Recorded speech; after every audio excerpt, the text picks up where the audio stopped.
were you, I shouldn't get too used to being back. In fact, I mightn't bother unpacking at all.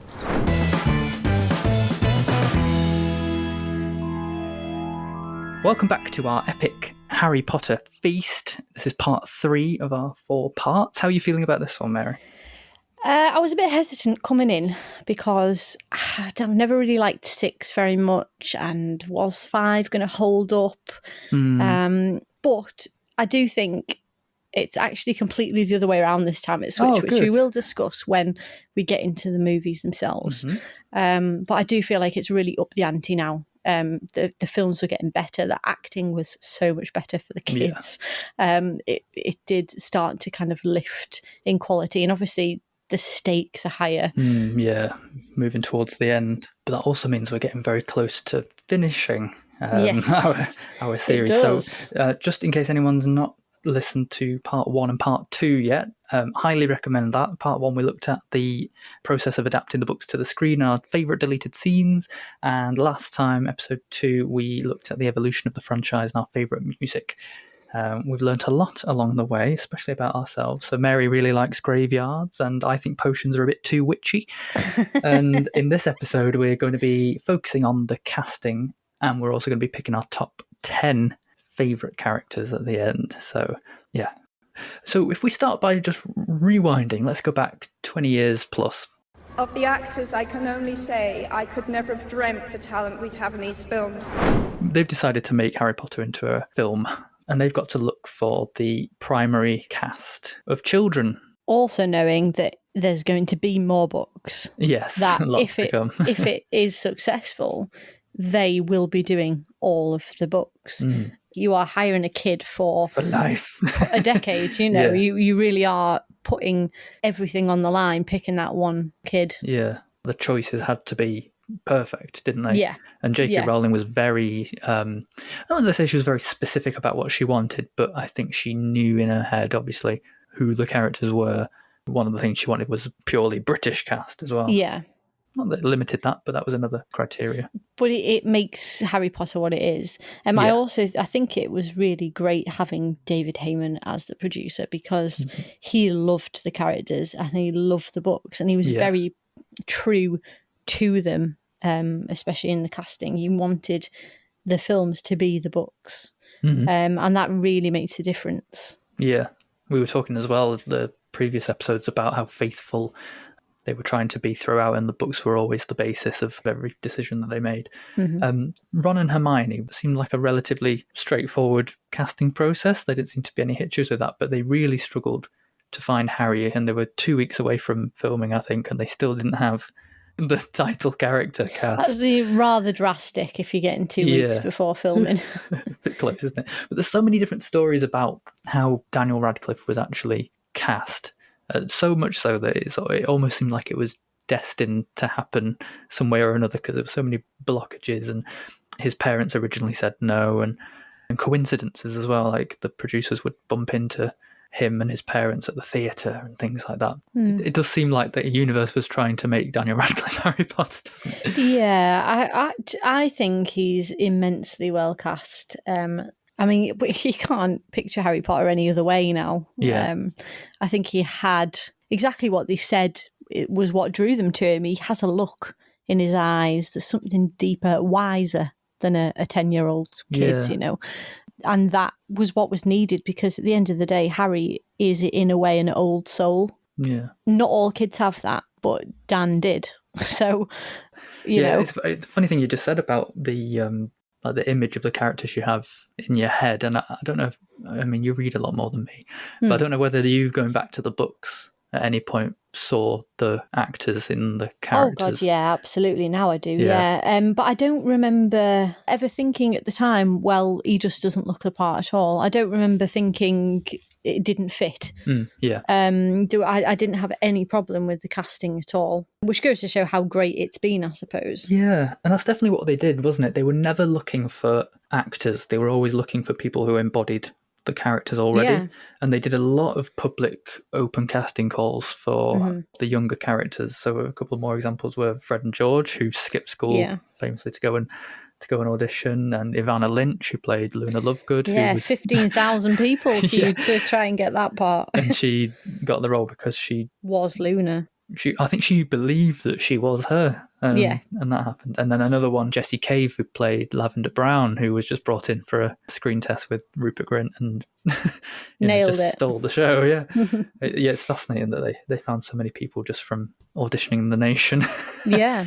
But J.K. Rowling said this at the premiere of the Deathly Hallows Part 2, and she calls the young cast the Big Seven. She thought they were perfect, and exactly what she thought. I don't know what she saw in Ginny, but we'll get onto that. But Harry, Ron, Hermione, Ginny, Neville, Luna, and Draco, she said that they were exactly as she pictured, so they definitely did a good job in finding these characters. It's not easy either, I don't think, especially when you're adapting from books because of the fans, because of the author, because it's all pictured in people's heads. And it can make or break a movie, the casting. That ties into another ethos they had behind the franchise, and that was to make it real. There's a lot of magic and a lot of stuff that doesn't exist.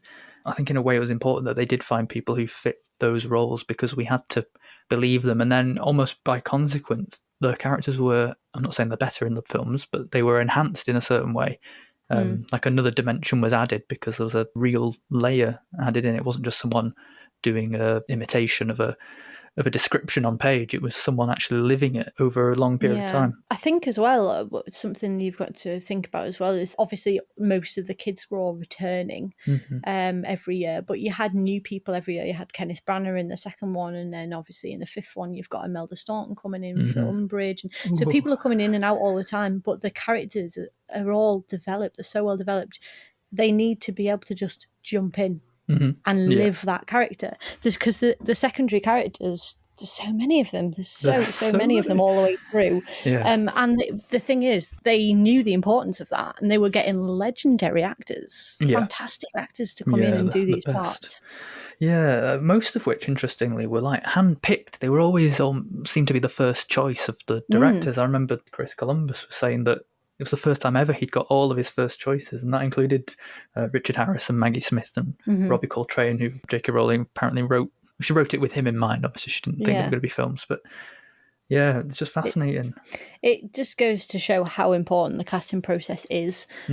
It's one of the most successful elements of the movies. I saw in one of the documentaries, and I've never seen him do an interview for Harry Potter. It was very brief. It was just one clip, and it was John Cleese, and he was in character as Nearly Headless Nick, and I thought, I've never seen this before. And one thing he said, he says, when you see total quality, you want to be part of it. And I always think about how many actors said that they wished they'd been asked to be in it. It was a casting call of like the greatest British actors. Maggie Smith and Robbie Coltrane and Richard Harris and Imelda Staunton and Alan Rickman and Kenneth Branagh. You just go through, you're just like, oh my God, like, who hasn't been in this movie? I've written a list of the cameos and supporting characters. I mean, John Hurt, Bill Nye comes in, Julie Christie, Pam Ferris, Zoe Wanamaker. You've said Kenneth Branagh, Miriam Margolyes, Emma Thompson, Dawn French, Julie Walters, Emma Thompson, you Roger can Lloyd pick Pack. out like a handful of names, can't you, David that Tennant. aren't in it. And then you go, oh, why weren't they in it? Yeah. It's like you've got like Judi Dench and Helen Mirren. You're like, that would have been good. Oh, why weren't they in it? Yeah. Like they must have felt really left out. It's just fantastic. I mean, there's not much to say about the adult cast other than just gushing over who's in it and how good I think now that's probably where we can jump on to the evolution of the characters and how they grew over the parts. Now, having those amazing actors in there was key to the kids, because it was like being at an acting school. Yeah. They had these great actors to watch. Yeah. You literally see them grow on screen, not just as people, and they get bigger and older and more mature each film, but you also see their progression in their job, in their career. My favourite example of that is Daniel Radcliffe with Gary Oldman.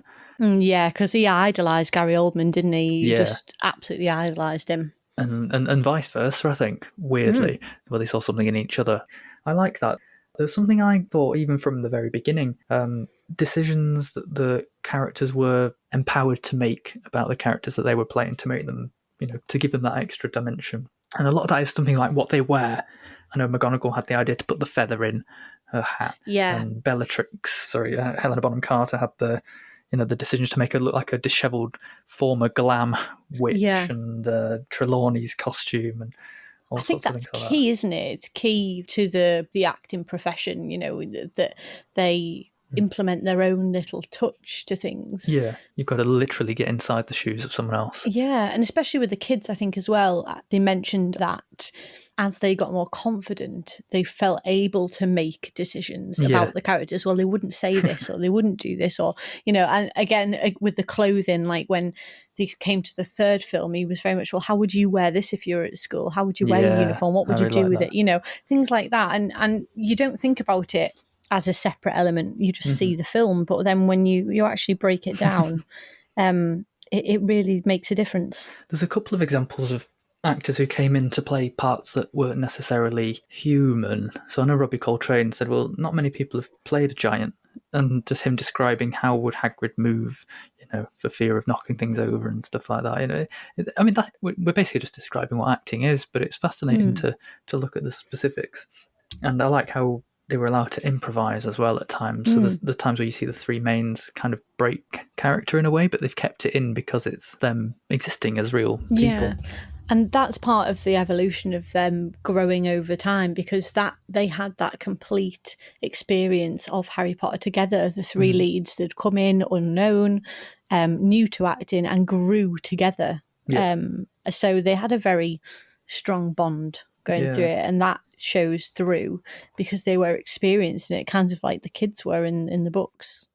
Starting a new school, that's what they were doing. And it's such a unique experience in terms of cinema. There's really not been anything like it since. There's still been nothing that goes that and way. It made such an important decision in terms of filming, because they had to do it almost back to back, because if they wanted to follow the kids, they didn't have the time, the luxury, because the kids were growing so quick. I mean, the difference between them between the first and the second, and then the second and the third, they were at that crucial stage. I think when you go from like 10 to 14, you change an awful lot in that time, which you don't get with other films. Really, it's not as key or as important that you can go away and take a break and then come back and do it. They didn't have that luxury with these. Yeah, I've noted down about Alfonso Cuarón asking them to write the essay. Sorry, I've just jumped back a little bit. Asking them to write an essay from the first person perspective. And Hermione wrote 30 pages. Harry wrote one side of A4 and Ron didn't hand it in. Yeah. Ron wouldn't hand in the essay. It was just perfect, yeah. Oh, perfect. Just before we jump into Order of the Phoenix, then, we should touch on where casting not where it wasn't so great, but where there were hitches along the way. So obviously Richard Harris passed away after the second film. Yeah, that was the big one. Which we touched on the other episode, which meant that they had to recast. But recast is a weird word, because I don't think Michael Gambon wanted to be acknowledged as someone who had been recast. Watching the documentary was quite nice, actually, that part of it, learning the behind the scenes, because for a long time they just said no, we're not even talking about that now. We're not going into it, and they left it for a period that was very respectful, and then came to it afterwards. And I thought it was really funny that Daniel Radcliffe said that when Michael Gambon came in, he was pretending that he didn't know he was replacing someone. So was like, am I? Absolutely. I thought, but that was really good, because it was nice to see that part of it, and the respectfulness that was involved in it, and the little flourishes, like the Irish accent that Michael Gambon did as a nod to Richard Harris, and it made me feel better about the character, about just a little bit being recast. Yeah, just a little bit. I love what Michael Gambon for himself, but I just find it so hard when you put them together. Yeah, because it I was is like watching two different characters. Yeah, I was so invested in Richard Harris's performance. I was gutted. They had to recast. Yeah. How they did it, I think, was the best way they could have done it. Very respectful, waited a period of time. And then pretended that he never existed. Yeah. Well, in a nice, funny way. Yeah. But yeah, I think they definitely did the right thing and did it the right way. Yeah. Yeah, they handled it well. The only other one was Warwick Davis suddenly changing appearance as Professor Flitwick. I don't Very understand. unusual. Nobody's ever talked about it, as far as I know. He was They credited just changed as him. Nobody's ever Wizard said. in Prisoner of Azkaban because they thought, oh, we'll just bring him in to conduct a choir, and then they're like, oh, we quite like the look, so we'll keep it. Stupid decision. Anyway, enough of that. So let's let's jump into the Order of the Phoenix. Why? Because you know who's back, you tosspot. It's the biggest book. Yes. There's an awful lot to get through. There's a lot of character development in this one. Lots of changes. It started in the fourth one with Goblet of Fire as the kids were growing. You were starting to see that, like, you know, teenagers and different relationships developing, things like that. And you get more of that in this one. But there's always great things with Harry Potter. There's bits that work and bits that I don't like so much. Like, I think the flying through London, great. Looks fantastic, but why are they flying in full view? Like going past a boat. What are they playing at? I was like, what? You know what I mean? Yeah. I think overall, for me, I didn't enjoy it as much as I remember. I'm not entirely sure why. I've not been able to figure it out why I didn't enjoy it as much. I'm the opposite. I think I enjoyed it more than I remember, but not for the reasons I was expecting. I think mine was on the side of development, and I think Harry in this one is particularly interesting character, and actually Daniel Radcliffe's best performance, I think, in the series. He has that pent up anger that he can't explain. He doesn't know why. But I find the first half it gets better. I think the beginning, it's almost like it's not that it's not done well. It's when it starts to explain himself, when he explains his worries. I think maybe my favourite moment is in the Black Family Tree Room when he actually does express his worries. Yeah. You know, that's one of my I'm scenes. angry all the time. Am I a bad person? You know, I think that's a great scene. Absolutely but we're jumping fantastic. ahead. We're jumping ahead. Let's go right to the beginning. So Harry obviously has just come back. He's just come back from the graveyard. He's had a major haircut. Yeah, vast improvement. In fact, I'd say this is maybe the best film for haircuts. But yeah. So this one, and the word is isolated. I think he's very isolated in this film. Purposefully, but doesn't know why. Nobody saw what happened in the graveyard apart from him. He's obviously grieving. I get a sense of PTSD in this film from Harry, and his mental health, I think, is something that maybe isn't talked about, but it's very obviously being portrayed. An issue. Yeah. But yeah, it doesn't really delve into that so much, as you said, it until later on. But what we do get is a random attack of Dementors in Surrey. Not hugely important, so we'll jump ahead. But he does do magic outside of school, which I know. Yeah, and this time he gets expelled because that's what's supposed to happen. I thought you'd be thrilled. Yeah. Yes. In fact, I'm surprised I didn't see you on the jury in the Ministry, just in the background with your hand up, going guilty, guilty. Sent to Azkaban. I think it gave Harry Melling a bit more to do. Yeah. In this one. Very different Dudley Dursley. You know, we've not seen him for 2 films. Well, we've skipped a film because they weren't in Goblet of Fire, were they? No, they weren't. I kind of like what he did. But then Dudley was always a bit of a panto character in a way, wasn't he? He was never a serious character. But he had developed. You could see he developed as an actor. So yeah, he ends up at the Ministry. We'll talk about the Ministry as well later on because there's a much bigger sequence. But he ends up at an inquiry in front of a very large crowd of Ministry members, having to defend his actions, not just because of the Dementors, but because of what happened at the graveyard, and nobody believes him. It's interesting to look at this one because the character of Cornelius Fudge, the Minister of Magic, he kind of embodies like the everyman and what they think about the situation. Yeah. He's in denial. He's completely switched his opinion of Harry. He's completely against him. But part of him, believes it. He's terrified just talking about it out loud. Yeah, terrified. There's something about the politics in this one, the whole corruption of the Ministry, which becomes a lot bigger later on and isn't necessarily spoon-fed to us in terms of answers in this one. But I really like how you get the sense that something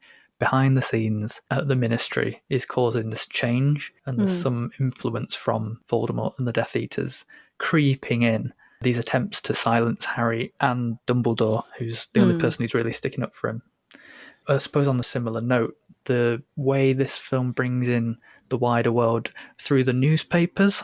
Notice these montages that they suddenly had. Much bigger media element. Yeah. But that started in Goblet of Fire, I think, with like Rita Skeeter and things like that, and they've developed it so much more in this one to it's like paparazzi, isn't it? Yeah, and suddenly the Daily Prophet went from being this, just universal wizarding newspaper, which was very helpful, to being something that is dangerous, and is a weapon against people. And all of a sudden it matters what people think about Harry, or at least it matters to Harry because of the stakes. A big moment is like him against Seamus. Yeah. That because that's like they've gone through school together, grew up together, and all of a sudden he's turned on him. You know? And again, it adds to that part of Harry's character in this one of isolation. He's completely alienated, I think, and sort of in a way sort of scapegoated, I guess. I mean, I don't know what people were suggesting did happen at the graveyard.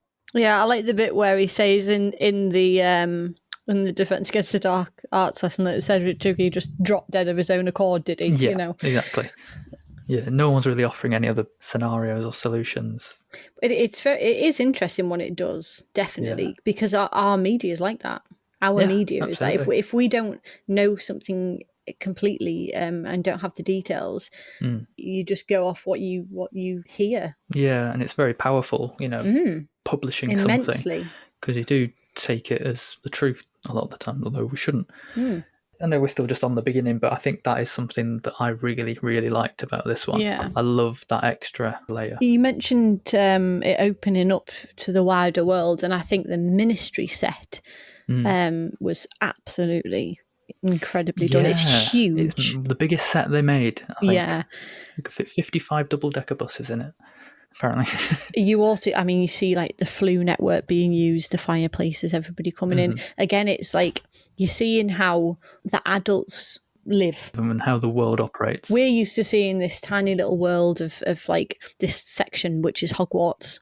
You just see this school, this tiny little part, and then you see this huge scale. Like, this is the world of magic. Yeah, you forget it's not just a castle or a few little towns around the castle. It's not even just the country, it's the earth. Yeah, you're getting a tiny snippet of what the world is really at Hogwarts. Yeah. And this really branches out, and I think that's a fantastic set. And obviously there's loads of extras and loads going on, and it really builds the scale of things. Yeah. I thought that was very well done. Another expansion, not in terms of geography, but in terms of history, is the Order of the Phoenix and what that is. And I think this is the first time you really get some information about the First Wizarding War. Yeah, what it was like then, who was there. Pretty much, yeah. You get the photograph of the old Order of the Phoenix. I really like that bit. Yeah. I always pause it there and have a look around and just see who you can see. It's like, this is James, and Peter Pettigrew. And like you said, there's loads of mentions of last time and that history's repeating itself this time. And this is the first film we get a sense of a new war developing. Yeah. But it's now all on the younger generation. Sirius says, you're the young ones now. And I like that. Yeah. I feel those scenes really work so well. I feel maybe part of what I find hard is the lighter elements don't mix. I don't mesh well with those parts. There's a lot of like lighter moments and you're getting the whole school part and things like that. And it just doesn't mesh with this other story of this bigger story of the outside world and what's going on there. And maybe that's where I kind of don't connect. I actually wrote the film does a good job at distracting us for a bit of time, so that the later stuff has a bigger impact later on. But yeah, I think it's the last time really the series should have had lighter elements. We'll get into number 6. But I think, this should have been the last time they had a glimpse of fun at school before moving on, because we had to get characters like Luna and Ginny and even Neville more into the mix. I think they needed that. Yeah. And the fun of still discovering stuff. But the reason they're having to do that in the first place is because somebody's come to the school to teach from the Ministry, who we know now is not as good as we might have thought beforehand. Melda Staunton. Melda Staunton's turned up. And I have to say, potentially in the top 3 best acted roles, I think, in the Absolutely series. stole the show. She's not necessarily likable, but yeah, Imelda Staunton was just, fantastic. And to come in, like you say, like we're 5 films in, Yeah, and she just literally comes in like a tornado and is fantastic. yeah. And to come in as a villain as well, not everybody's going to be enjoying your performance because naturally you kind of hate her. Yeah. But she nailed everything, that condescending, Oh, patronising. she's fabulous to Killjoy. hate. You love to hate her. And that's the best type of character, I think. When you love to hate them, you've done a good job. I genuinely think, like more so than Voldemort, that she's the most evil character. That was what I was just going to say. This one is really much darker. There's like a serious undertone about race, etc., relating to Umbridge. And she's got a problem with half-breeds and anybody that's not pure. So in a way, she's got that Voldemort thing going on because he's all about pure bloods. The same ideology, yeah. It's just ever so slightly different for her. It's just that she enjoys torturing children. I know that's not good. It's so I really weird. hate children. Yeah, it shows love. It shows. Just wrote, she's a sick bitch. Like if Hitler worked for Ofsted, is what just thought I'd just put that in there. It's the little. She's interesting because every now and again you see her just slip ever so slightly that she loses that face. She's almost taken aback by what even she's doing. Or you see her get angry and it's the smile coming back and she is almost mad. She's got this mask. Yeah, and the mask slips occasionally. And she hides behind the costume as well, doesn't she? The costume and the office and the cats. And does all she the not have stuff anything around else her. to wear? I mean, it's very, I'd love to get more of a backstory on her. Why is she like that? I like it when she perfumes Hagrid's door. I would love to have seen like more of her. Just want to understand her better. I know we've seen Voldemort already briefly in number 4, but I think dressing evil up as Dolores Umbridge was very clever because I think it eased us into the darkness that was gradually being drip fed in. Yeah, as well, it's interesting because you're seeing she has to have total power, total control, and you're seeing Dumbledore in a very different light as well because he is handicapped really by that. There's not really he doesn't do much, he doesn't do anything, he doesn't fight. Just all of these things are happening, and obviously that's where the Dumbledore's army comes into it. And I quite enjoyed that. It was always a part of the book I really enjoyed as well, seeing them learning the magic. I hate Harry as a teacher. I think it's such a patronising way of speaking to people. Really didn't like that. I think he did it all right. I think because he's quite an awkward character. I think he kind of did it. Oh God, it was so awkward. Tell you what I really do like is when they meet for the first time in the Hog's Head to to sign people up. That was a moment that I really like. I don't know why, it really sort of hit me. And it's the moment where people suddenly start recognising Harry's achievements in a way that they haven't done before. And it sort of casts your mind back into different scenes from earlier films. And Ron's like, he killed a basilisk in the Chamber of Secrets once. And did you know he can do Patronus? In terms of what wizards can do, that's kind of pretty up there. Yeah. I think it was just nice that Harry was popular for the first time, really, and everyone was saying, I didn't know you could do all this stuff. I want to do that. And I think it was quite a relief, especially seeing as he was having such a hard time up until this point. Obviously, it changes again, which is why I like the tone of this one, that it goes dark, light, then back to dark. So I really like that meeting. Yeah, I think as well, this one, as you were saying before, we introduced Luna. Fantastic character. She really every moment she unique. Has on screen, she nails it. Yeah. Again, she's another great character. She came in late on and just nailed what she needed to do. Yeah. And not only that, but you develop characters like you say, like Neville and Ginny. You didn't seem to like Ginny from what you said earlier. I hate you more in the next film. Yes, I do. I have to admit, in this one, she's not bad. The only problem I have with Ginny is like she's kind of emotionless. She's got no facial expressions whatsoever. She's got the charisma of a pencil. It's just nothing going on with her face. Which means she has no chemistry with anyone else. Yeah.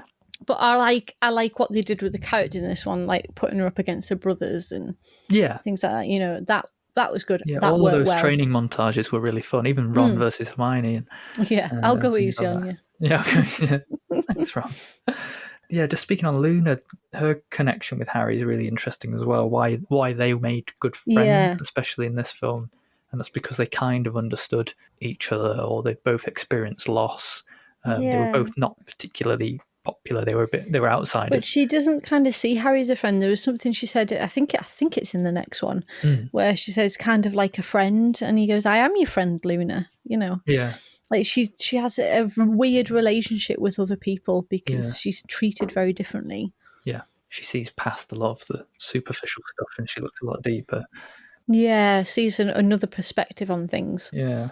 And then you mentioned Neville as well, and this is where Bellatrix Lestrange is factored into the mix, and what happened to Neville's parents, which a lot of people say they'd like to have seen a lot more. Yeah, he's very short-changed, I think, throughout the series. Yeah. He gets little moments, but he is quite short-changed as a character who just turns up places. Like, oh, there's Neville. He is here.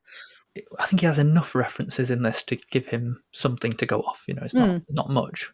But like when he stood at the mirror talking about Bellatrix after she's escaped, and then later on little digs that Bellatrix makes to him, how's mum and dad, things like that.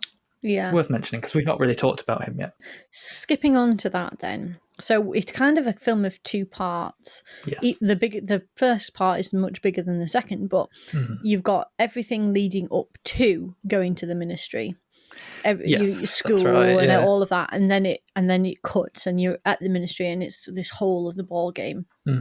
And up until this point, Harry's not had any help like he usually does. Yeah. Dumbledore, especially, being a dick again. Yeah, ignoring him. Yeah. But he's just so horrible in this one. Like, Dumbledore told us not to tell you anything, with no proper justification of why he's reading him. You very much feel, why is this? What the hell's going on? Why? And it's not until the end that he explains it. You're like, well, that makes sense, I suppose. The only explanation he said was, you would be more protected if I didn't talk to you. Well, could have told him that, you know. Yeah. I take issue with Dumbledore from here pretty much all the way to the end now. And up until now, I think he's been... I mean, all the characters are flawed. That's what makes them real. But Dumbledore, he's such a contradiction. I think his flaw is Harry, though.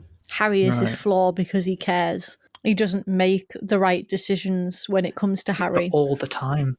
Any decision, teachers, Harry, Voldemort, Triwizard Tournament, he just never seems to make a single right decision. So I personally really struggle with the character of Dumbledore because it just doesn't make sense to me. I just think it's important that Dumbledore, because he's about to come back, is held accountable. Yeah, Dumbledore. This one as well, I think. This is the moment I really missed Richard Harris. Okay. Because the moment he fights Voldemort at the ministry, that would have been immense with Richard Harris. I tried to picture it with him in it. Since you talked about it in the other episode, I thought, you know what, I'll try and put Richard Harris on it. And I guess, I mean, what I said before was that I couldn't imagine Richard Harris like throwing his arms around and doing all that stuff. But it is quite contained, I think, in terms of Dumbledore. So I think he could have done it, and it would have made this old man suddenly have a lot of power. Yeah, it would have been much more effective, I think, with Richard Harris because he played the part so quiet and contained and I said it's like Yoda, isn't it, when he drops the cane and then starts flipping all around. Yeah, exactly. That's what it would have been like, whereas Michael Gambon's more flamboyant as a character anyway. The thing with Dumbledore is you expect great things but you don't necessarily see it, and that's in the books and the way Richard Harris plays it. I think that's very much how people consider him. Like, Dumbledore is dead old and wise, but you can't imagine him doing any of these things because he's an old man until he does. Yeah I like the scene where Harry yells at him, finally, and he says, "Look at me!" I really like that. Very and then he sends done. him down to the dungeons immediately to have these lessons with Snape. Sorry, I know we were at the Ministry. I just realised that the reason they got to the Ministry is because Harry's having these visions, but we get more to Snape here as well. Yeah, absolutely. I don't really like the flashback scenes, really. I don't really like them very much. I don't like the way they were done. Another thing that adds to Harry's identity crisis is that he learns that James was a bit of a bully. He was a dick Yeah. at school. He was a prat, so like interesting. most boys at school. But he idolises his dad because he doesn't know him. Yeah, and it throws into question all over again, who am I and where have I come from? All the stuff that Lupin helped him understand in number 3 was sort of thrown into doubt again. Yeah, and obviously he's not very good at occlumency. No, he's not. Never really masters that at all, one iota, and that's what leads them to the Ministry. It's nice that he has these people with him. Obviously, Ron and Hermione would follow him, anywhere. But the fact that the others are there as well is nice. They realise there's a reason they were doing it in the first place, and this is the time. It's a real team, and they're just they're just like, well, we're going, aren't we? Let's go. What do you think about the Ministry, the fighting against the Death Eaters when they come into it? It's very dark. It's adults attacking children. But we know they're not afraid to kill kids now. I think you get that feeling. But you don't get that very often in movies. No. Like, it's very realistic, and they're very traumatic films when you watch children being killed by adults. That's not a normal situation, and it's very dark that because they're willing to go there. They'll kill these kids. I think initially when they're in the prophecy room, there's a lot of just throwing spells and blocking spells. There's not a lot of. I don't think the stakes felt high there, although I understood that they were trying. They wouldn't have hesitated to randomly kill off 15-year-olds. But when they get into the next room, the room with the veil thing, which I have a lot of questions. I still don't quite understand why that's important. But the fighting there when they ordered the Phoenix come in and all the wand craft. I love that moment when they come in the white light. Yeah, it's funny that, isn't it? They come in white music and they just appear in these like really great stances. I'm just like, I like wow. the get away from my godson. Punch in. That was improvised apparently. That was, you see that said, in I just want to do it. Documentary. Yeah. I really want to try that. Just punch him, Just punch him. Quite a few times that, punches has been factored into the films. I found it really shocking when the Death Eater punches Luna in the face. That I found quite shocking. I forgot about that. That's a shocking moment, I think. An adult punching a child. I just can't go with that. It really has an effect on me, that. Yeah. So let's wrap it up for Order of the Phoenix. So how do you feel about it overall? So we have the big fight with Dumbledore and Voldemort, and they finally reveal, yes, he's back. Yeah. How do you feel? Yes, he's back. Like I said, I enjoyed this a lot more overall, and I can count on a couple of fingers the things I didn't like. And I'll mention them now. I didn't like, although it's in the book, I don't like the whole grope part. No. I feel like it kind of work. Didn't need to be there. It didn't even matter for the end. It played no part in Umbridge being taken away, really, other than the fact that they took her there and hoped that Grope would do it because it was the Centaurs that took her away. So I didn't really like that, but it was short enough that it didn't bother me. I didn't think the effects worked with it. The face looked weird. No, it was a proper motion capture thing as well. Yeah, didn't work. The only good thing I did get out of it that I thought was good is a little look between Harry and Hagrid that I didn't notice before. You will look after him, won't you? He's the only family I've got. And I think there's a little look where Harry understands it. I think that's kind of nice, but it's misplaced. It should have happened films ago, if that was going to happen. But so I didn't like that. The only other thing I didn't like was right at the end where Harry gets possessed by Voldemort. And it's not so much the event, it's just how they did it. Voldemort's just doing this weird dance against a green screen. I just didn't really like that bit. In fact, no, the actual ending as well, when they're leaving Hogwarts and he says, we've got something that Voldemort doesn't have, something worth fighting for, and it ends. I just thought it was a bit cheesy. But other than that, everything else I thought was actually really, really, really good. What about your favourite moment? What would you say your favourite moment was from this one? Right, oh God. Yeah, I've got to go with it. The favourite moment is Harry and Sirius in Grimmauld Place. My God, we never agree. We never agree on anything. That is my favourite moment as well. Though I do like it when the Order show up as well. Oh, that is good too. But definitely I think the Black Family Tree scene is fabulous. God, we never agree. That's so weird. It's more serious, pardon the pun. It's more serious. It is. It's just a more serious scene and it really works, I think. The line that really works for me is, you're a very good person who bad things have happened to. Yeah. And a bit like in Prisoner of Azkaban when some of Dumbledore's speeches really encompass the film. That one for me, I think, does it for the whole series. I think it's a great arc for Harry. You're not a bad person. You're a very good person who bad things have happened to. Speaking of lines, what's your favourite quote from this one? Usually I have loads of examples for this, and I literally have only written down one, which I think goes to I've written show. a few. I've written two that I'd never heard before. One was where Hermione says, giants, you found them. He said, well, they're not hard to find, to be honest. They're so big, you see. And then another one where she says to Ron, that was clever, Ron. And Ron says, it's been known to happen. I don't know. Yeah, not too many ones in this. I've gone just after Harry kisses Cho. He comes back and they say, how was it? And he goes, when? She was sort of crying. And then Ron says, you're that bad at it, are you? My favourite's very similar. It's in the same scene. And it's Hermione saying, just because you've got the emotional range of a teaspoon. I nearly wrote it. I just love that line. Yeah. That's a brilliant line. That was great. And then favourite character for this one. It's hard, this one, because some are better acted, but they're not necessarily it's favourites. A toss-up, this one, between Umbridge and Luna Lovegood. I think they both came in and did fantastic things, and they both stand out in terms of what they did. It's very hard. I think it would be a tie for me, for both of them. No, you've got to pick, because it ruins the Twitter stuff. In terms of... Right, if I have to pick, then Luna, because she's the good guy. I don't like baddies. I mean, I was torn between Umbridge and Sirius. And I think, again, to say that Umbridge is my favourite is kind of not right. But I think Sirius would have been my favourite in Prisoner of Azkaban if we had more time with him. So because we get more time now, I'm going to say Sirius for this one. I can see that. Yeah. So next, number 6. Now we're really getting close to the end. This is Harry Potter and the Half-Blood Prince. Don't you understand? I have to do this.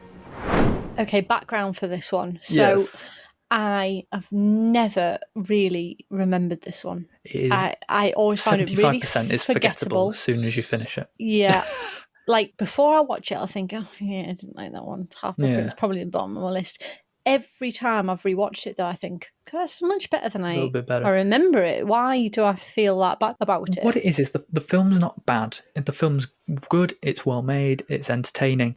It just doesn't contribute a lot to the overall story. So it does feel a little bit inconsequential in the grand scheme of things, but it is enjoyable. I would say with this one, there's a lot of great scenes. Yeah.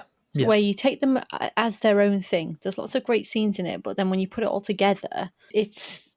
Like they were putting together all the last minute things they wanted to before they knew they would not have a chance again. Yeah, I think, I like that scene.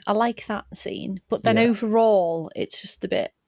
Love the London Death Eater opening. I think brilliant. The bridge collapse. Yeah, one of the best scenes in the franchise. I thought that was a fantastic opening. It's the best opening, as well as the you get a little bit of a recap in this one. It's that choral music that I like. The media the pictures afterwards. At the Ministry. I think that's a really subtle recap of the events, but also the mindset. But it also shows that bond with Dumbledore putting his arm around Harry there between them. But you mentioned the Death Eater scene. I remember being in the cinema gripping the pretty arms. Immense, isn't it? It's like, and it shows the impact on the Muggle world now. So this is not just contained. This is all out, huge threat. But then, so you've got this great opening, and then they go to like a tube cafe, and it's like the whole tosser remark. Like, what the hell's that? He's a bit of a tosser. I hate that.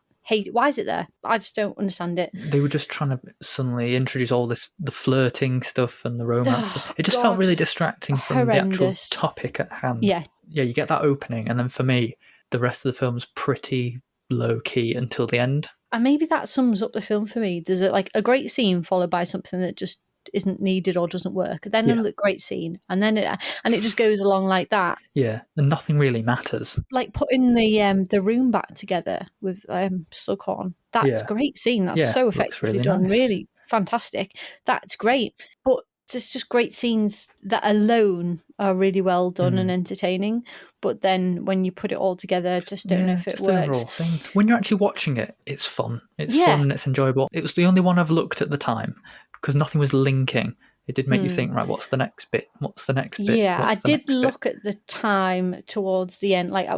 So this is going into what I was just going to say. There's a lot of teenage angst in this one, relationships and things. There's the Quidditch with Cormac and that kind of thing. But also the big issues happen. Like there's a war happening, and then we're just watching people get girlfriends and boyfriends. It just doesn't sit in the right place for me. It felt like it should have been earlier. Life's still going on for them, and it's a very confusing time. They're starting to think about relationships with other people and how they feel about like the Ron and Hermione. I love that in this. I really do love that. I think it's so well done, and I feel like Emma Watson has a lot more to do in this one.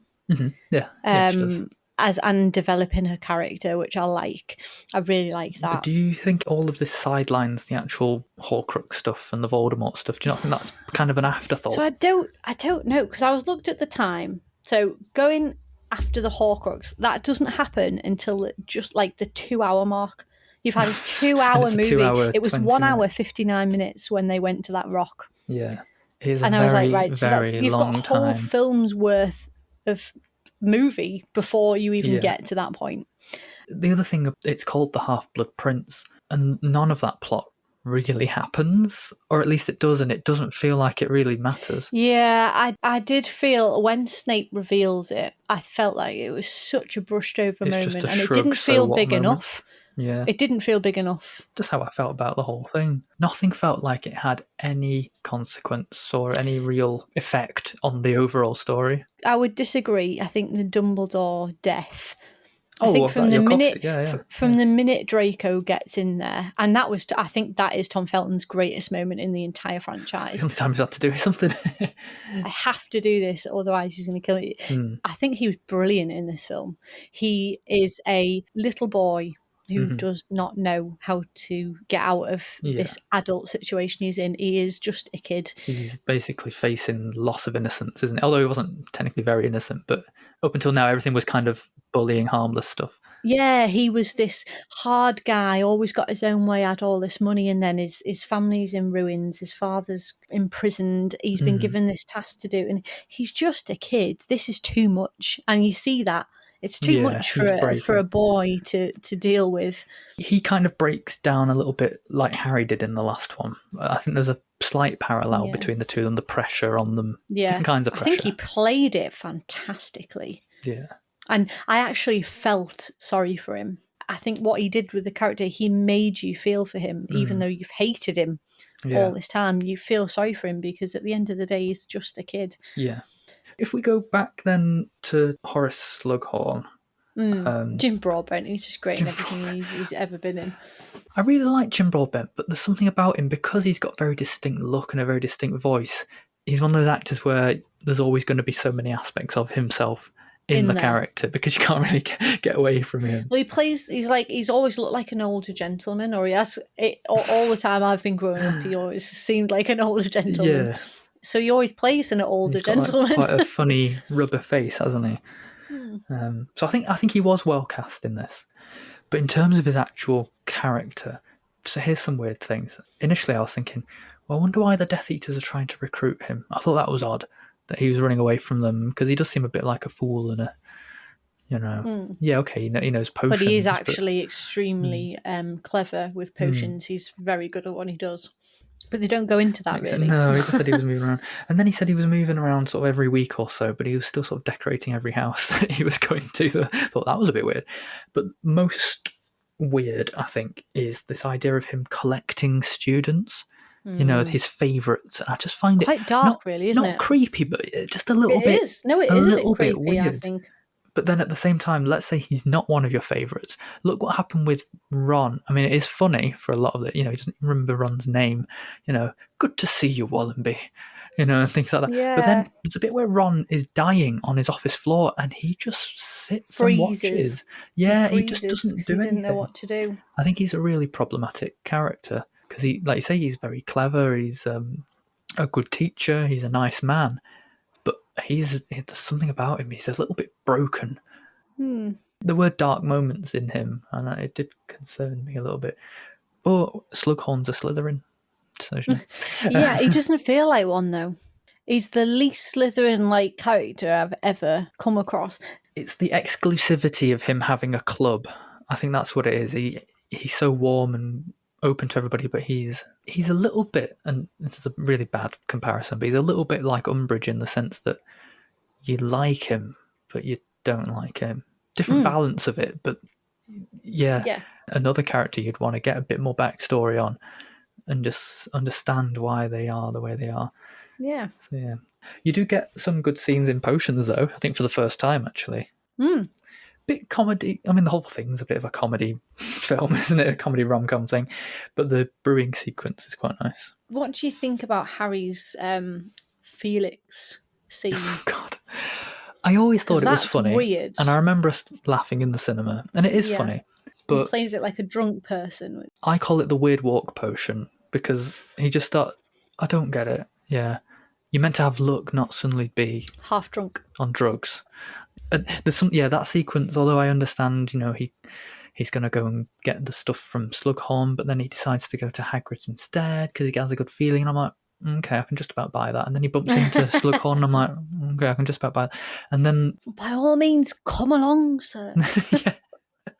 Aragog's funeral is a bit weird here. Again, something like the Grope stuff. I really don't know why it had to be there other than getting them to Hagrid's. But he could have already have gone to Hagrid's.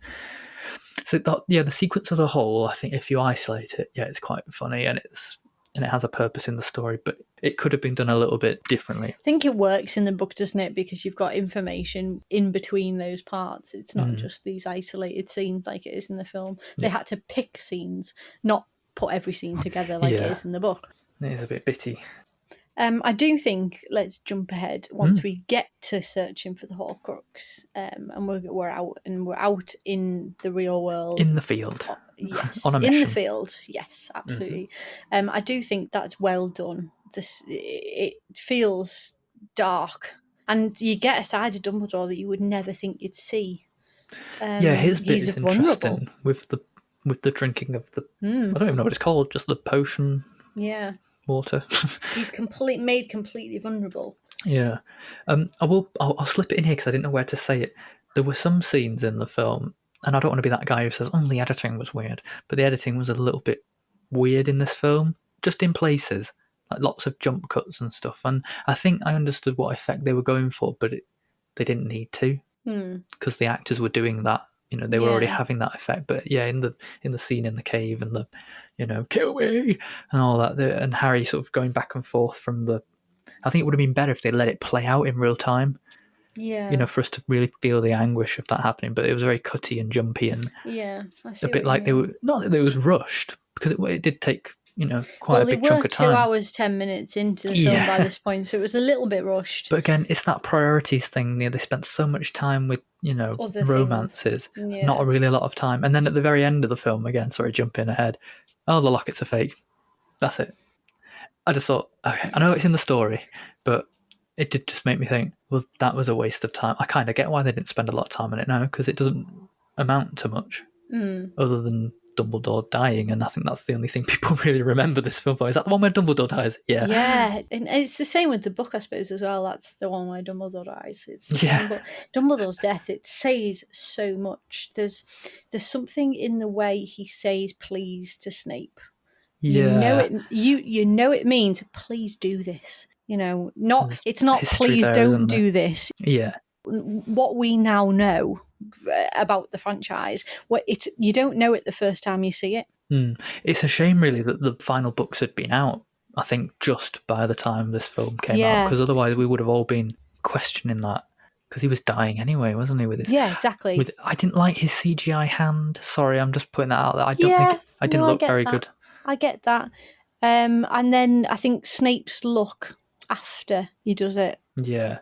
I think there's a look of regret there. There was reluctance to do it. Oh, yeah, of course. He has to play his part, though, doesn't he? Yeah. It's never his choice either. And that was the reluctance. Yeah. He didn't want to do this. He didn't want to do it. And that's where you know what kind of person he really is. And same with Draco was the same, wasn't he? He was identical. They were both good people. Completely shaken by it. Yeah. He would never have done it. No.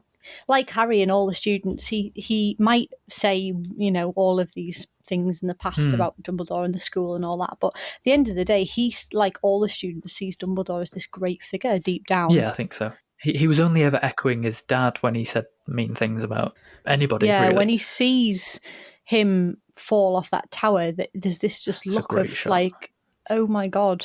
Yeah. And you see that in his face. He can't believe it. And he's touched by it. You can see that it does affect him. Yeah. I think it really does. And then obviously when they go and they're actually at the body, I think that's a great scene when they all put the I think wands that's up. maybe one God, of the most emotional scenes. And it's McGonagall who does it for me. Yeah, oh God, There's the look on her face more than anyone else's. It breaks me. Absolutely breaks me. I don't know if you saw it as well, but the behind the scenes filming that scene, they were really struggling to make it really prominent or really profound. You're not getting this. You all need to be in this, invested. Yeah, This otherwise is an we're wasting our important time. moment. I think they knew that this film didn't really have many big story moments, so that when it got to this, it had to be nailed on the head, which is what I mean by the film getting better at the end. I think the second Dumbledore's killed, it suddenly got better. That's it. That scene at the end was really good. I have to put in here, I know we've not had a massive gripe yet, this is one of the things that stuck with me now after this film. It's about Draco's mission. Yeah. And again, I can't remember Though you don't exactly know it what while the you're books watching were. it.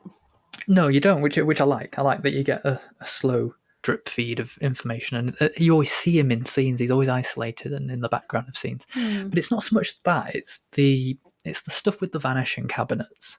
He spent like a whole year fixing these cabinets to get Death Eaters into the castle for something that he was meant to be doing on his own. And then they go up to the astronomy tower, and I don't know how they knew Dumbledore would be there, but he was. And then they leave through the front door. What was the whole point in having vanishing cabinets? I get it, but what kind of plan was that? That was really like ridiculous, and that took a star off for me, off the whole film. I just thought, what a waste of time. I've never thought about that. It's a real plot hole. It's really stupid. I've never thought about that before. Like they brought Bellatrix and Fenrir Grey back, and the Carrows, and apart from Bellatrix breaking the Great Hall. That's horrendous, though, isn't it? Yeah, for me, it's the symbol of the Great Hall being in tatters, and then Dumbledore being dead. They go hand in hand. But other than that, and obviously confronting Snape in the grounds, I just thought that whole Draco storyline, although he did really well, again, it just felt like it amounted to nothing. I just thought, what was the point in bringing them into the castle? Were they just there to watch? It's a lot of effort. I've never thought about that before, to but do that. yeah, I get that.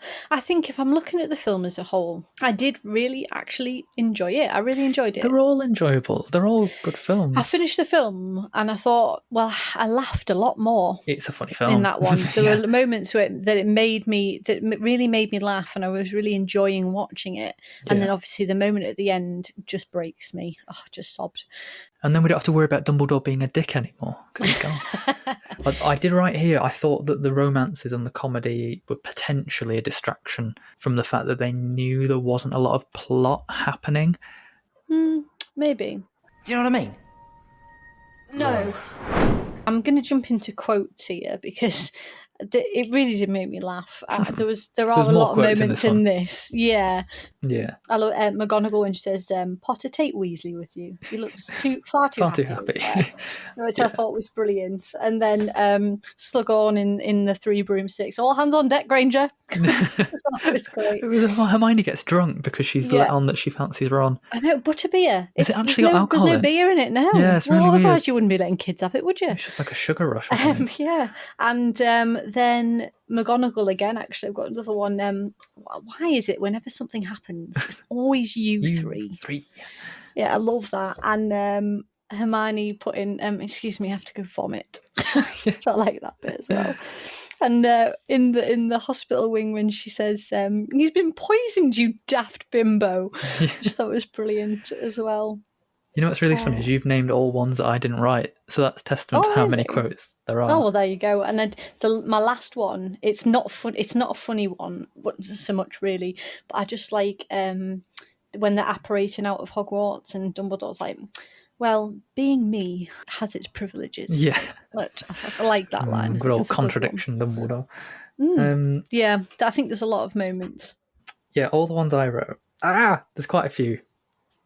Go ahead. Okay, there's one. Ron's talking about Draco going to Borgin and Burke's, and he just goes, "It's a creepy shop. He's a creepy guy." I like it when they're talking about skin, and Harry says she's got nice skin. And he's like, you think Dean's dating my sister because of her skin? He's like, well, no, but I'm just saying it might be a contributing factor. Hermione's got nice skin. Yeah, It's very nice. It's a strange, awkward conversation. And then, oh god, there's more. I really like the good to see you, Wallenby. And then calling him Wenby later on. I think that's funny from Slughorn. But I think the one that makes me like just sort of belt out is did you and Ginny do it then? Yeah. Can we talk about character next, just so I can rant about Ginny, because I know I haven't. Yes, go ahead, have your rant. This very sudden infatuation with Ginny. I know, it just come out of nowhere. Completely out of nowhere. One hug at the beginning and then nearly rolling on the floor with each other. Yeah, in the book it develops over, like he suddenly begins to notice her. Yeah. And it's developed, but this, it's just like, well, hang on, it's Cho Chang, he was with Cho Chang, what the hell? Yeah. And she's Changed with his Dean, mind, has he? apparently, at some point. You know, it's like, are you not dating Dean during the summer? It's like, what? No, apparently. But yeah, and I don't want to, like, hate on Ginny. Yes, you do. Go ahead. Go on. You want to hate on her. Go on. Oh my god. Awful. All the way through. Just not sure why they went in that direction with her. And I don't think it's that she's a bad actress. I just think it's the decisions they made for the character. I'm just not sure why. A bit both. The thing is, it's one thing to have her with no charisma and therefore no chemistry with people, but it's also just the scripting for her and the way she says some lines. There's a bit on the train where Luna's giving out the Quibbler magazine, and she goes, Quibbler? And yes, please. Picks one up, barely looks down. What's a rackspurt? And it's just like, and she does it again with the potions book. She grabs it off Harry, and then within a fraction, she's going, "Who's the Half-Blood Prince?" It's like, how can you read so fast? Like, and I do think that is an actress thing. I don't think that's a director thing. As an actor, you would go, "I'm going to grab the book. I need to look at the book, read the book." You know, it's just basic actions. And I just think, I don't know. And then another line: "Why is it he's always covered in blood? When was the last time he was covered in blood?" That was, I don't get it. And then she gives him a pie and says, "Open up, you." It's like, you're rude. Go away. That's kind of weird. I don't like that line. It's Fuck off, Ginny. That. Just every time she was in a scene, I mean, the film's quite desaturated anyway in terms of colour, but she drained it. Every scene she just sucked the life out of, like a dementor. I don't think it's just her. I wouldn't put it down to just her, because if it wasn't a decision they wanted to make, it wouldn't be in the film. Yeah. So I just don't understand why they went in that direction with her. That's my thing. Yeah. She should have been so much more and warm and Likeable. yeah, well, likeable, yeah. And they just didn't really do anything with her, and I just don't like the decisions they made, to be honest. Because what is it that made him fall for her? Yeah, what was attracted to her? Yeah. Because she doesn't do anything. Yeah, they made her very cold, didn't they? There was nothing about her that made her. She's quite cold, yeah. And then every now and again she'd walk up to him creepily and then go, "Oh, shoelace," and then start tying his shoelace. It's like, get off me, you creep.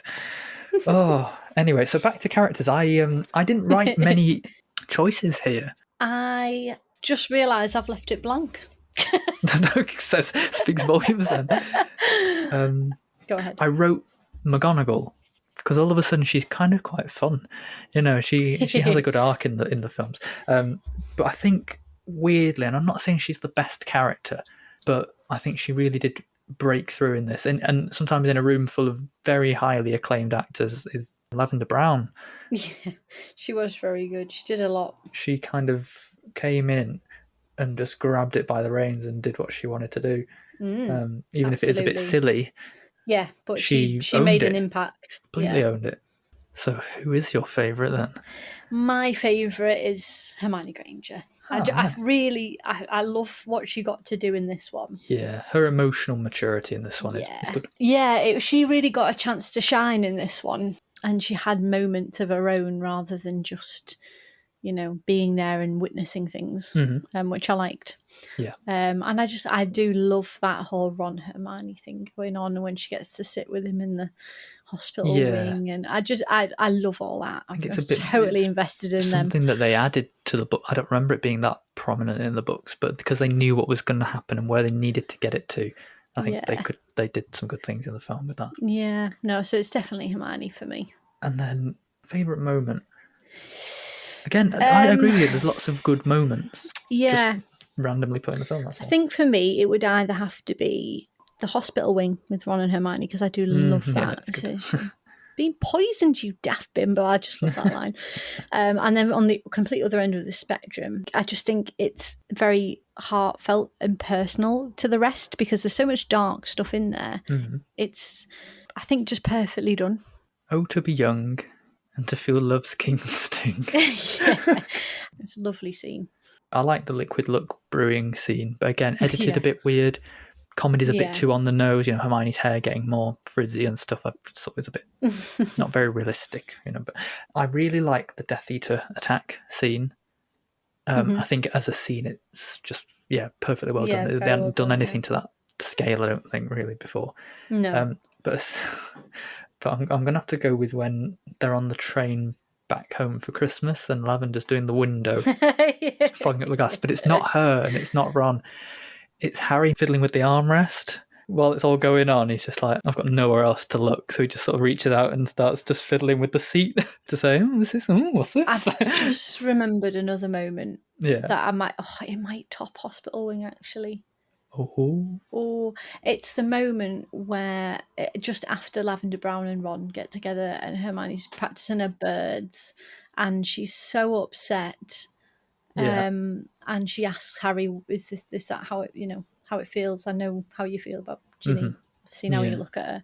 And she's so upset. And the bit when Ron comes in and you see Harry kind of give the look, as oh, for fuck's sake, get out. And he kind of hate Lavender in that moment as well. Oh God, I hate Lavender, full stop. But she's getting in the way. It's supposed to be Hermione. She's in the way. Just for I don't think she realises that she's in the way, does she? Yeah, no, absolutely not. No. But I there's this moment, and I actually rewound it back and watched it again. He very subtly, he just moves his hand a little bit, Harry, and touches her leg. I saw that, yeah. Very, very subtle. Yeah. And then obviously afterwards she sits down and puts her head on his shoulder and he grabs hold of her hand. And that moment is just really devastatingly sad. I just think they did it very well. And you really get a sense in this, and again, I'm not sure if I got it so much in the books, that Harry and Hermione are best friends. Yeah. And Ron and Harry are brothers. I get that more. Yeah. Different sort of dynamics there. Yeah, the dynamics between each of them, Ron and Harry and Ron and Hermione and Harry and they move around Hermione all the time. Ron, all the dynamics, the way that they feel about each other are very different. Yeah. Yeah, loads of great moments, loads of great quotes, very funny. I think the romance stuff is handled well. It's just a bit it feels a bit out of place for the overall story. I get why it's needed, I get why it's not needed. I see both. Sides. So, we're coming towards the end, but we still got to announce our top 10 characters, which was a pain in the bumhole to do. She's only interested in you because she thinks you're the chosen one. But I am the chosen one. I found it very difficult because there's lots of different scenarios of this. There's lots of characters that are well acted, but you don't like the character. There's lots of ones where there's a well acted character who's in it not very much. There's so many different combinations of performance, actor, character, screen time, how many films they appear in. So sometimes, someone like Rita Skeeter, although she's technically one of my favourite cameos in the film, I couldn't possibly say she was one of my favourite characters because she's in it for 4 minutes. Yeah, I think for me, I found it difficult because there's a few that I really like that are obvious that would the top ones, but then I find it more difficult because there's those ones that I really like, but then how do you push some up over others? Yeah, it was harder dropping people off the list than it was putting people on. I'm quite surprised with my list. And I have to admit, this is a list that could probably, if I watched it another time, be different. Yeah, it will change all the time. Yeah. Nobody take this for gospel. This is just... this is how I feel right now about it. So... You go first. Yeah, 10 to 6, and then we'll talk about 5 to 1, which works well for me. Mine's a definite split, I think. Okay, number 10 completely encompasses what I was just saying. I've put Dolores Umbridge as number 10, and the reason she's at number 10 is because I can't possibly say that she's my favourite. Yeah, but she makes enough of an impact. Yeah, but she's one of the best acted. So, and I think the film did a lot to enhance her character and the hatred we had for her. Like the music's very irritating, the costumes just sickly to look at, office is just She's hideous. a greatly made character. The fact that come out of somebody's imagination, it's fantastic. And yeah, potentially the most evil character in the series. So that's Dolores Umbridge. At number 9, almost purely based on the performance in The Goblet of Fire by Brendan Gleeson, I'm going to go with Alistair Moody, Mad Eye. I think in a film with lots of supporting characters, he just totally gave us everything we needed. Even though he was playing Barty Crouch Jr., playing Mad Eye Moody, I'm very aware that technically I've just ranked Barty Crouch Jr. as number 9, but this Mad Eye, because we don't get much else of real Mad Eye Moody, so I think the shifts between darkness and madness and comedy, and especially in that 3 unforgivable curses scene, I think is really expertly done. So he's number 9. Number 8, I've gone for Remus Lupin. Again, standout in The Prison of Azkaban, and a crucial piece in Harry's development from boy into man, and the way he's able to provide history for Harry and context via that window to the past and those scenes they have together. He's a great teacher and a mentor and a friend, but not afraid to be hard on Harry. I think that's important too. And he's a werewolf, which is you feel a bit sorry for him. Yeah. Number 7, Rubius Hagrid. A role that was written for Robbie Coltrane, really. I can't imagine anyone else doing it. Personifies it, doesn't he? Pretty much, yeah. And that makes sense why his performance elevated the character so much, because he was Hagrid. Yeah. And, I mean, more of a book thing, I guess. I just like how he's the first person Harry really meets. He's the introduction to the world. And he loves Harry. Yeah. And it's great that he has someone outside of the classroom, but still on campus that he can go to. Even just to escape. And it will be fully supported. Somewhere, yeah. And then number 6 is Minerva McGonagall. She's just a constant throughout the franchise. She's just always there. And she does become more badass and kick-ass as the films go on. But she's the unsung guardian of Harry. Yeah, absolutely. Perfectly put. And I think she's kind of underrated in that respect. But Maggie Smith was McGonagall. I couldn't picture anyone else doing it. Yeah, that's 10 to 6. That's 10 to 6. Okay, so number 10 for me, which is a surprise because I would have thought I would put him higher, but the movies have changed my mind, is Remus Lupin. Okay. And this is more for how he is later. Don't like how he is later in the movies. I just ignored him not as a nice little bit, and shouts more, and I don't really like that so much. Like his performance in number 6, not a fan. He kind of like shouts at Harry, and he's stressed and that thing. They are all very stressed, aren't they? Yeah, I just don't like it. Not a fan. Like it more in the book. So he's number 10. Okay. My number 9's Neville Longbottom. Again, like you just said about McGonagall, he's a constant. He's always there, and he does get his moments to shine. And he is a really lovable character. Proper underdog. Yeah, absolutely. And my number 8 is Molly Weasley. That's a good choice. I think she has some great moments. And there was a bit in, I think it was in the documentary, where she just says, they are what you imagine a family to be, the Weasleys. Yeah. And that's what Harry wants. Yeah. And she is the personification of a mother, and she didn't have to do that. No, she takes it on like as an extra son. Yeah. And she cares that much. And you see that from, I think, book 5. I was going to say, in Order of the Phoenix, right at the very beginning, she's the one sort of still concerned for Harry or standing up for him. Someone says, well, he's not a child. And she says, well, he's not an adult either. And I like that bit. And, you're not his parent. And he's like, I'm as good as. Yes.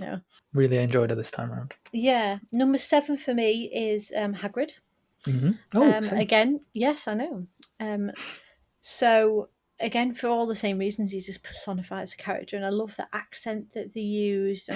And I think he's very shortchanged later on. Yeah, I think I think 4, it started to get a bit. And then they didn't really put him in 5. Yeah. Then from then on, very, very shortchanged. Even in the last one, when he brings Harry back, that's it. That's all you get. Mm-hmm. That is it. Yeah. So it's more based on his parts in the first ones and the end of 2 when they're all clapping him. Fantastic. My number 6 is Severus Snape. Now, again, God, you could have knocked me over with a feather if you told me like a while ago that Snape would have been in my top 10. But I just think the character has such an amazing arc, and I think Alan Rickman, my God. Yeah, He knocked just out of the park. embodies that part. Yeah. I love the way he speaks the dialogue. I love the way he does it, the way he plays it. It's absolutely phenomenal, and I can't imagine it any other way now. Yeah. At all. Never could see anyone else doing that. He just is it in absolute completely.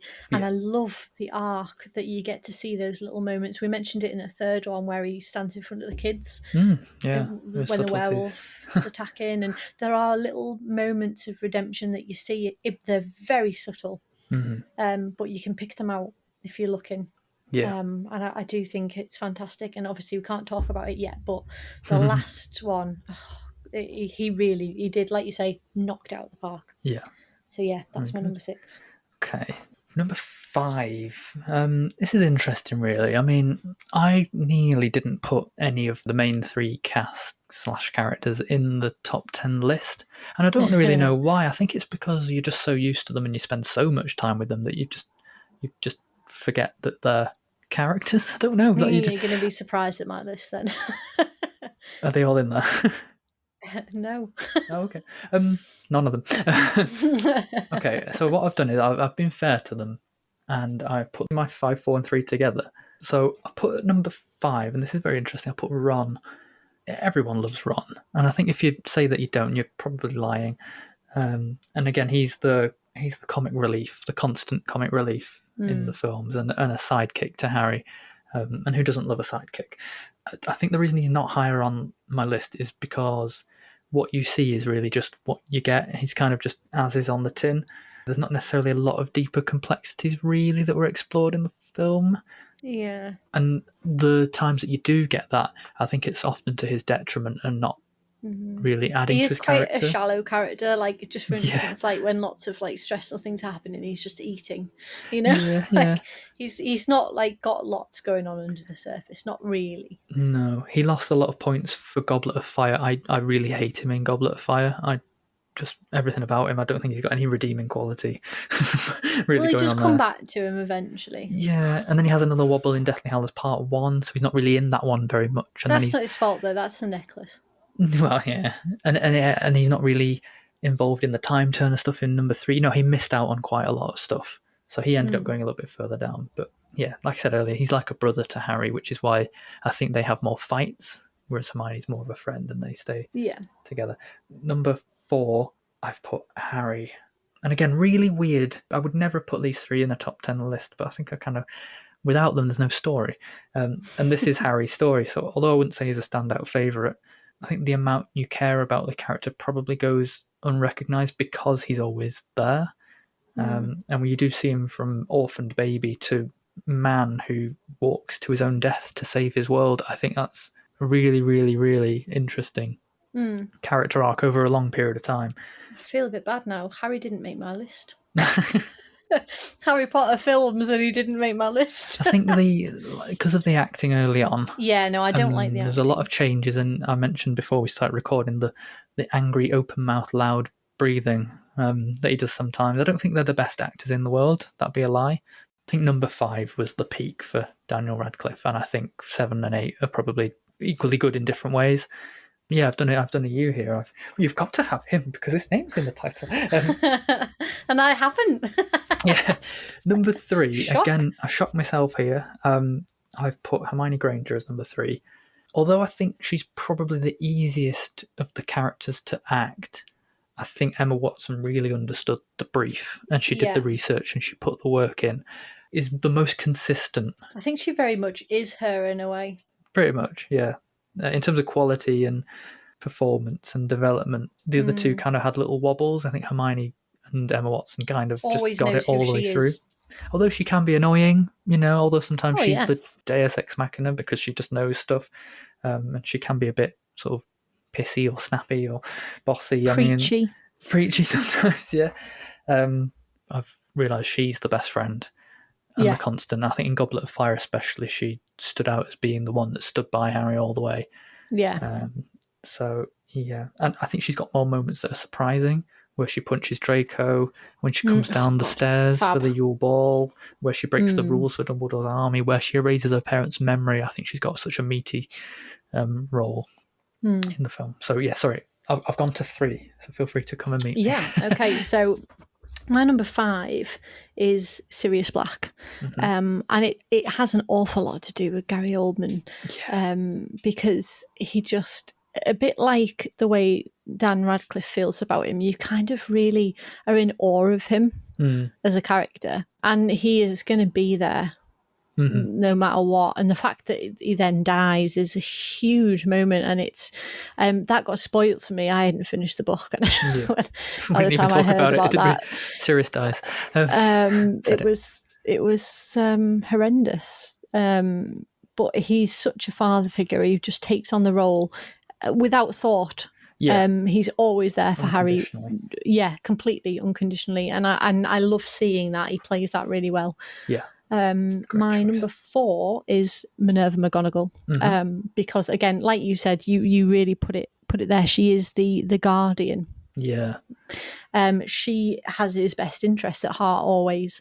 And like you say, she does have moments. She's very funny. She's got a fine line for being quite strict, but she does see that you get a lot of moments where you'll see her kind of almost, again, like a mask slip. She's this very strict disciplinarian, but then you'll see her have these moments where she cares, where like in the third one where he can't go to the to Hogsmeade, and she just turns around and pats his shoulder, and I love her steadfastness. So yeah, had to be there. She is Hogwarts. So in the last one, when it comes to protecting it, she's right there at the front. I love that. And my number 3 is, surprisingly, because I wouldn't have thought it, but she's really stood out to me this time. And that's Luna Lovegood. Okay. I just love the innocence of her. She is who she is, regardless of how anybody thinks about her, what they say, what they do to her. She's just not bothered. That is who she is. And she is a firm friend as well, I think. It doesn't come across, you don't get to see it much, but she's there. She's always there. Because she's quite quiet. Question. It's not always necessarily the loudest person in the room who's the best. And she doesn't friend. say it, but she's there.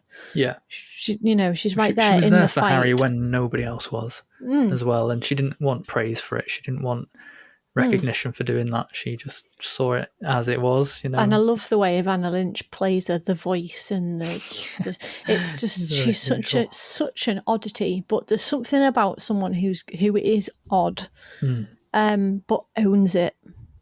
Thanks. And and I really like that, because it's always seen as a detriment to someone, but it's not with Luna.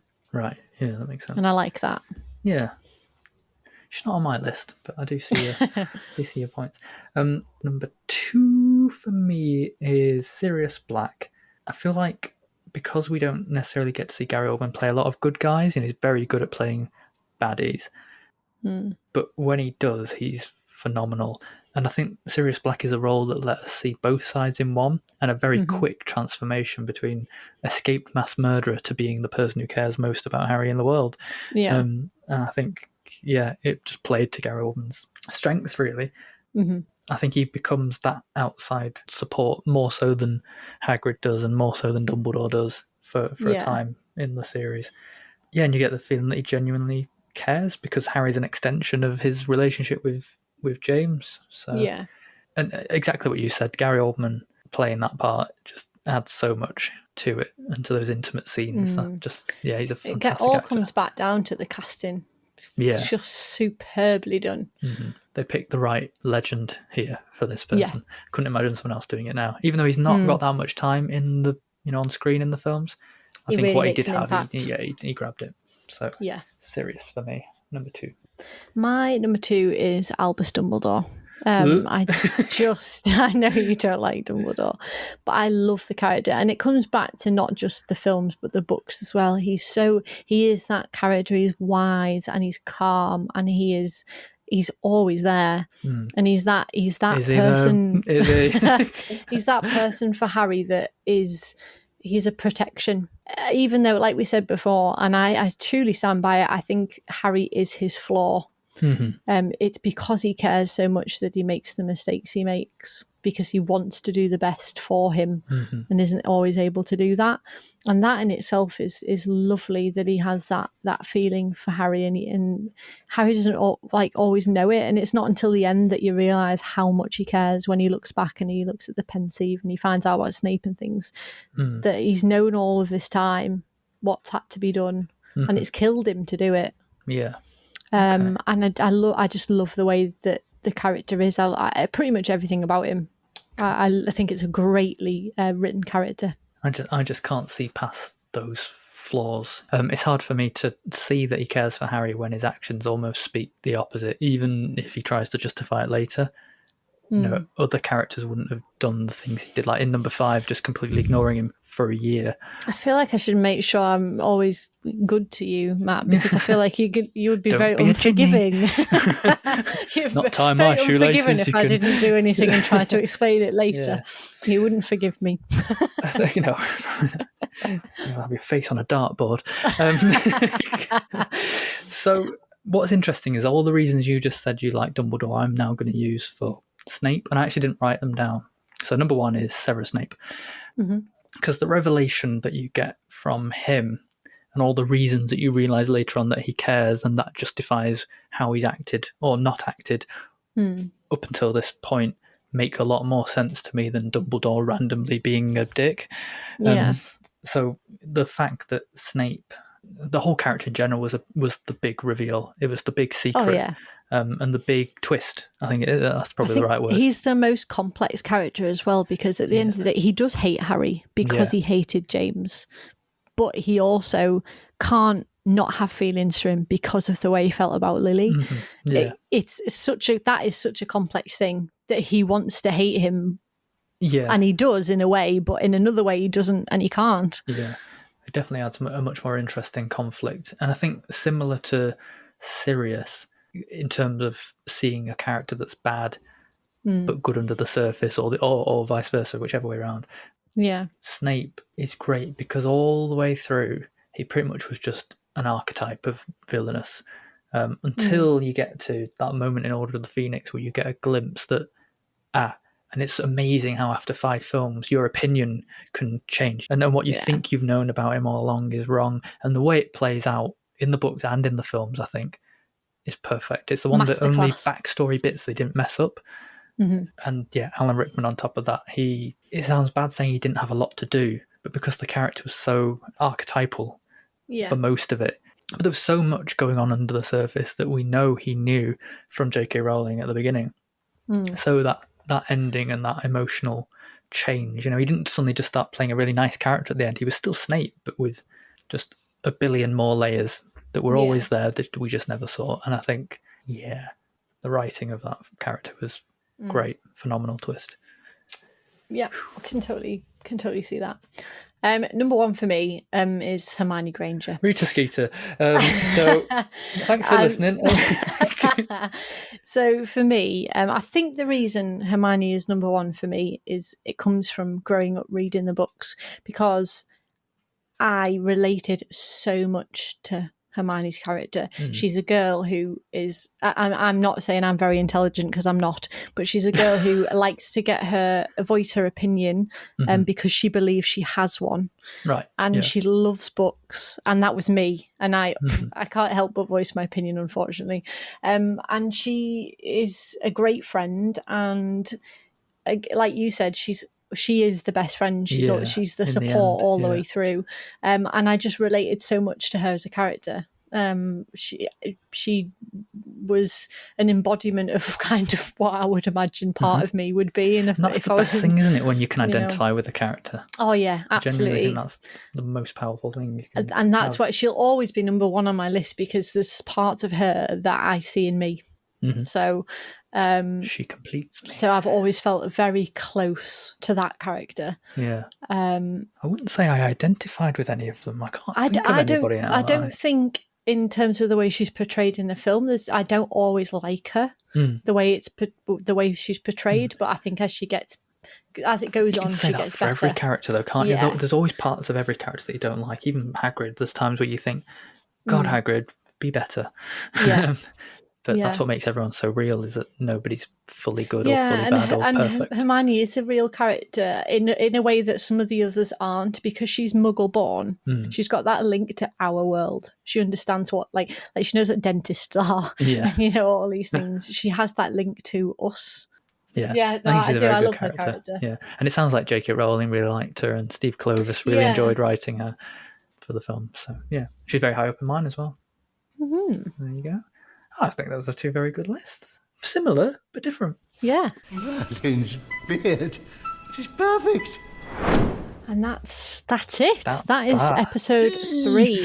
So the last episode is the last 2 films, part 1 and part 2 of the Deathly Hallows. I'm going to try and watch them back to back together, because I think I have struggled with part 2 before because it starts midway through something else. So I think I'm going to do it straight through, which I've never done before. Wow, now that'll be interesting.